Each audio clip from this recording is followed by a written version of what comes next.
A ketogenic diet derives approximately 90% of dietary calories from fat, 8% from protein, and just 2% from carbohydrates. 1 In comparison, the standard American diet derives 35%, 15%, and 50% of calories from fat, protein, and carbohydrates, respectively.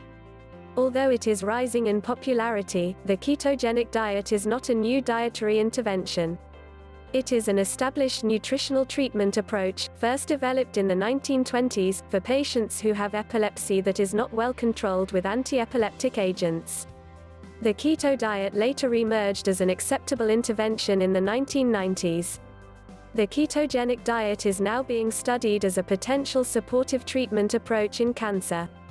The rationale is based on the established differences in glucose metabolism between cancer cells and normal cells. Rationale and mechanism. Cancer cells demonstrate increased glucose metabolism compared with normal cells, with a shift toward lactic acid production despite the presence of oxygen, a mechanism also referred to as the Warburg effect. 1. 2 Glucose is an important precursor to mitochondrial respiration, which results in the production of energy as ATP. In normal cells, the ultimate conversion of glucose to ATP requires the presence of oxygen. If oxygen is not present, lactic acid is produced.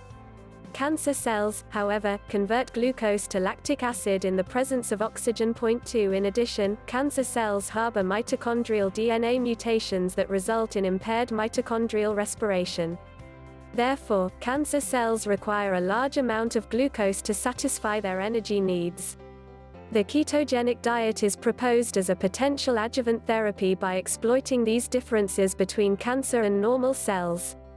Consuming a ketogenic diet reduces blood glucose levels through a drastic reduction in the amount of carbohydrates consumed. 1. 2 As a result of decreased blood glucose levels, less insulin is secreted, which downregulates signaling pathways that are frequently constitutively active in tumor cells. 2 Because glucose metabolism is inhibited, energy must be primarily derived from fats. 1 Fat metabolism results in the production of ketone bodies and beta-hydroxybutyrate by the liver, which are used to fuel energy production. Cancer cells have difficulty using these pathways because they rely on glucose. The metabolism of fat increases oxidative stress.